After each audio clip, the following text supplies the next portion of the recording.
Several teachers' unions have expressed unease at the reopening of schools, especially after reports that the country faces an imminent peak of the coronavirus.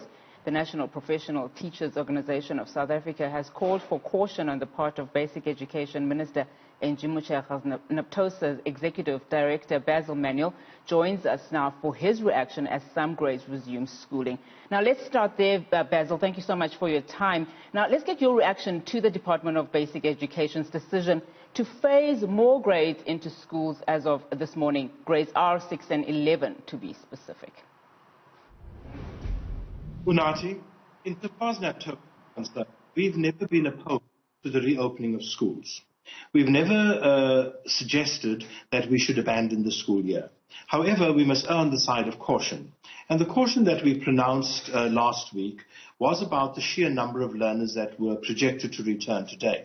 Of course, that number has changed significantly. However, our research, together with the other 4 teacher unions, showed that provinces weren't ready. And we are surprised that they're suddenly going to be ready today. So our job today is to go out there and assess as well. We've already heard of schools that just don't have any PPEs, particularly in KZN and in the Eastern Cape, Limpopo, some of them. And we are now monitoring that because we will not allow reckless behavior on anybody's part. As much as we believe that the safest place for children is in the school, not at all costs. We want to see that the basic measures are there and are in place. And currently, I can't say for sure that every school has them. Now, as you've just said, you're not sure if every school has the basic PPEs that is needed. We know of the Eastern Cape has obviously told parents not to bring their children to school and that they will stick with grade 7s and 12s. What is your understanding of what is actually happening on the ground beyond that? We know that the minister has been to several schools in Gauteng, but we also know that there are some serious concerns, even in KZN, with high numbers of infection rates being reported, with more infections than recoveries. I want to split issues. Let's just talk about the readiness and then we talk about the infections. With the readiness, in fact, the Eastern Cape is probably being a little more logical and cautious because it knows that it can't measure up to being ready by this morning. And of course, that it's a moving target. So in the next few days, we'll see more schools being ready. And then, of course, we can admit learners. That is the case throughout the country. When it comes to infections, etc., there are 2 issues. There's the real issue of the real infections and the impact it has on the individuals. But then there's also the psychological impact, which is being minimized at the moment. To say to us that only 4% of schools have shown that they have infections is actually a statement not worth the paper it's written on, because it is ignoring the fact that when one teacher is infected at a school, everybody else is hyped up. Everybody starts feeling ill. And the uncertainty, the concern, the anxiety that comes with knowing that somebody who's my neighbor has been infected is an untold sort of trauma.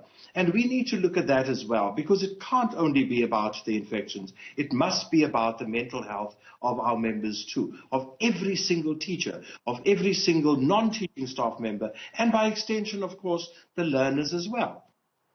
Now, the department has been taken to court around school readiness already. How will you, as a union, hold the department accountable? I mean, have you spoken to your members? What are they saying? Some of its decisions have been taken despite parents, educators, and student anxiety and concerns. Remember, most of the court cases have been around the closure of schools, which Naptosa hasn't been part of. And in fact, I will also say none of the other teacher unions have been. We have been more interested in ensuring that the measures in place are of such a nature that we can safely say to our members and the parents out there that it's good enough to go. What we are doing is engaging the department constantly. We've had 4 surveys up to now, and the surveys have been very telling and have, in fact, changed the mind of the department from what was going to happen today to what is happening. Is a major change, and that is only because we've done our research and we are talking to our principals and we are talking to our teachers. Now, the group that is most impacted by this is probably the principals, being badgered on the one side by officials from the department, and being, of course, accountable to the thousands of parents out there. And they feel really, really pressurized, and we must take a moment to just reflect on how difficult their lives have become. But an appeal also. There is concealment of the number of infections, both because the department is not revealing all of it, and both because some parents are not telling schools when a child has tested positive.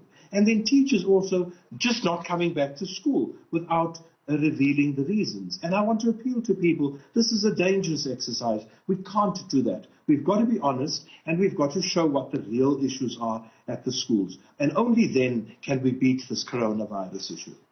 Now, Mr. Manuel, before I let you go, do you think that the department is being transparent to all parties on how it's handling this matter, including yourselves as unions? Because, I mean, as it stands now, what we are seeing today with grades R's and 11s and 6s going back is that that's not what is gazetted on the 29th of June. Do you think that enough is being done from the department side to be honest and truthful to you as unions and other role players and stakeholders in this regard? I think communication has been abysmal. And I want to make that point over and over again. And that communication from the provinces to the national department has not always been the full truth. And there's been a stretching of the truth because people want to look good. This is not about looking good. This is about being truthful and saving lives. So, no, I don't believe we know the full picture. No, I don't believe we've been brought fully into the confidence. I believe that the national department has tried to meet with us, and we have always met with them, but I don't think they know enough either. So it's a lot of people being involved and a lot of people not being 100% honest with one another. All right, thank you so much for your time. That was Naptosa's Executive Director, Basil Manuel.